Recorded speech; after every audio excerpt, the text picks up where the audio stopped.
میری عادت ہوتی ہے کہ میں جو بھی حالات چل رہے ہیں لوگوں کی، جو بھی خیالات ہیں لوگوں کے، اس حساب سے میں بات کروں جمعے کے بیان میں۔ ہم، اور قرآن چونکہ جامع کتاب ہے، لہذا قرآن سے ہمیں ہر چیزوں کی گائیڈنس مل جاتی ہے۔ فرق صرف اتنا ہوتا ہے کہ آپ قرآن سے استدلال کیسے کرتے ہیں، آپ کو قرآن سے اس طرف آپ کی توجہ جاتی کیسے ہے۔ ہم، قرآن مجید میں اللہ تعالیٰ کا ارشاد ہے وَلَوْ رَدُّوهُ إِلَى الرَّسُولِ وَإِلَى أُولِي الْأَمْرِ مِنْهُمْ لَعَلِمَهُ الَّذِينَ يَسْتَنبِطُونَهُ مِنْهُمْ۔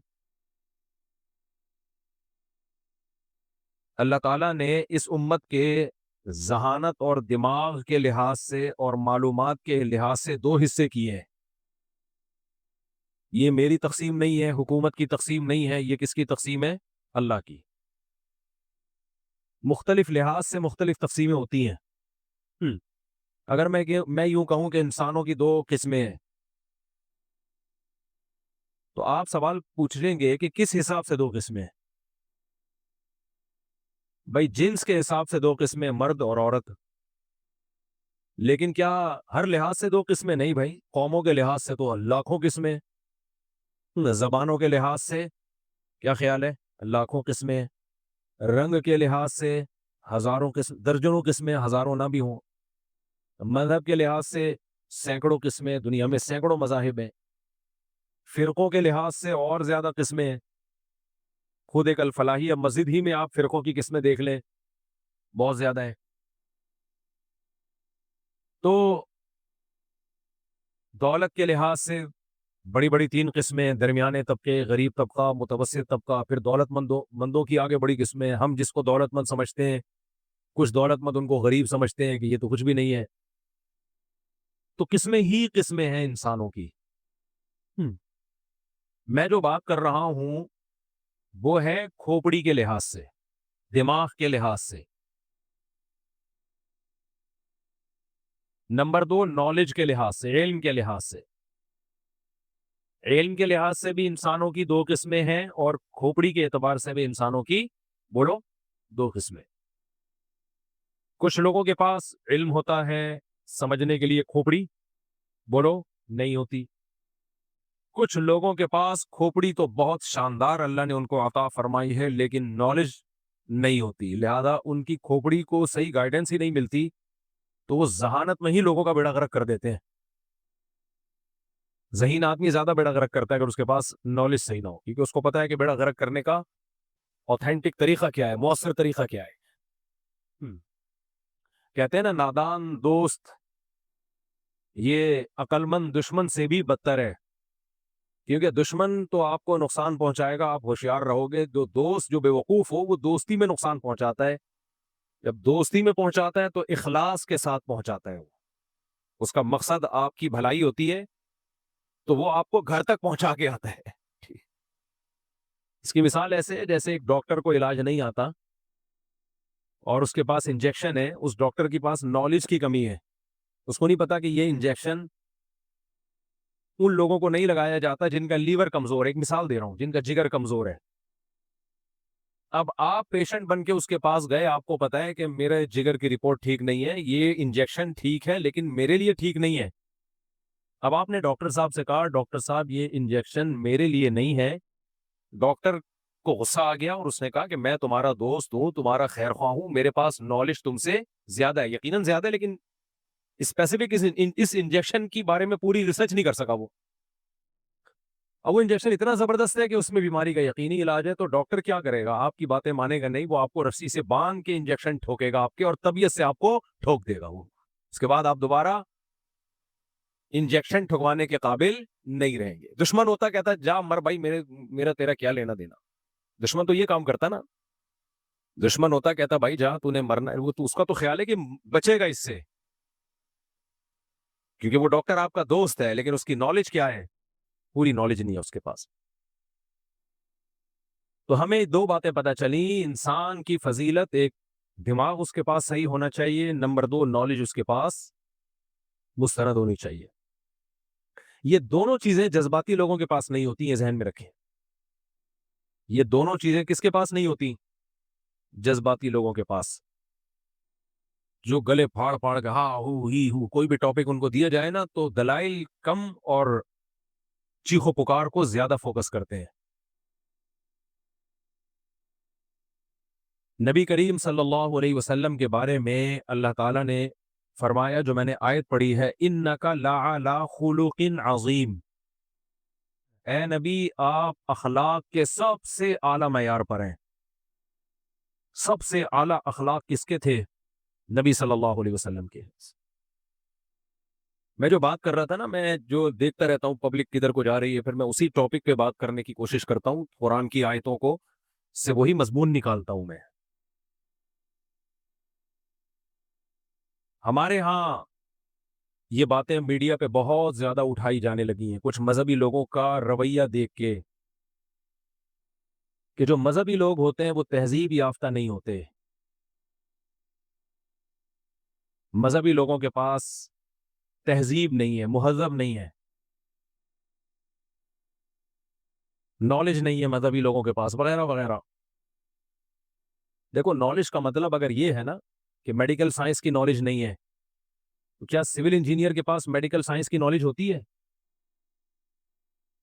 اور اگر نالج کا مطلب یہ ہے کہ اسے عمارتیں بنانا نہیں آتی، نقشے بنانے نہیں آتے، اسے نہیں پتا کہ کتنا ویٹ اٹھانے کے لیے کتنا سریا ڈالنا پڑے گا، بیس کتنی ہونی چاہیے، کھدائی کتنی ہونی چاہیے.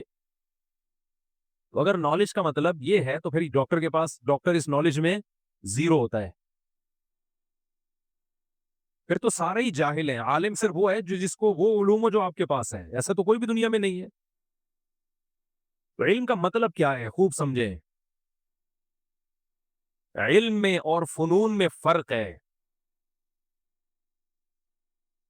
دیکھو فنون، فن کسے کہتے ہیں؟ فن بھی ایک علم ہے، لیکن وہ علم جس کی بیس پہ انسان کو دوسری مخلوق پہ فضیلت ہے، وہ علم ہے تہذیب کا علم، انسان کو انسان بنانے کا علم، کہ انسان مہذب کیسے ہوتا ہے. اللہ کرے میری یہ باتیں سمجھ میں آ جائیں، بہت ٹیکنیکل باتیں.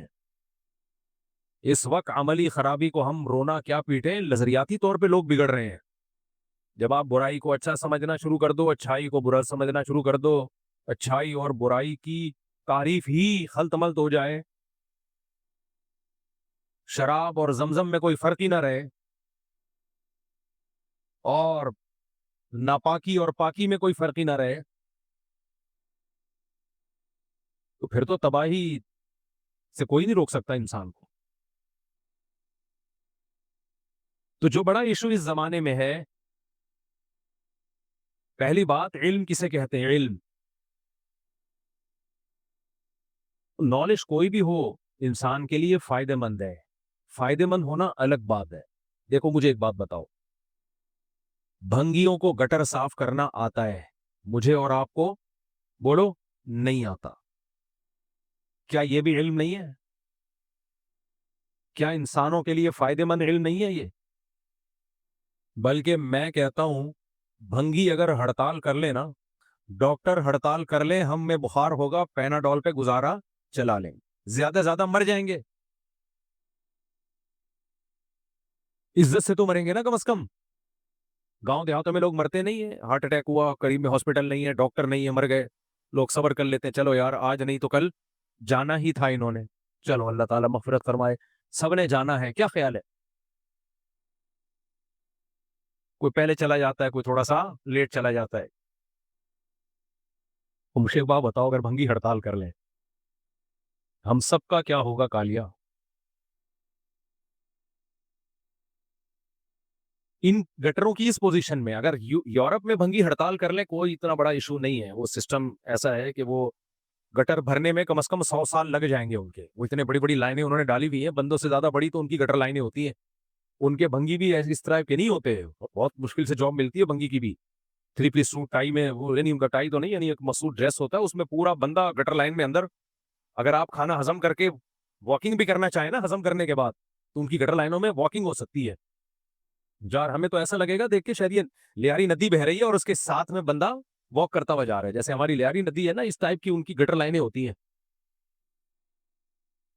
میں بات کر رہا ہوں ہندوستان پاکستان اور بنگلہ دیش کی کہ یہاں اگر بنگی لوگ ہڑتال کر لیں, اسٹرائک کر کے بیٹھ جائیں, اور تو ہمارا ہوگا کیا؟ بس میں اس پہ آگے جاتا نہیں ہوں کہ کیا ہوگا. مسجد میں اس کو ایکسپلین کیا نہیں جا سکتا.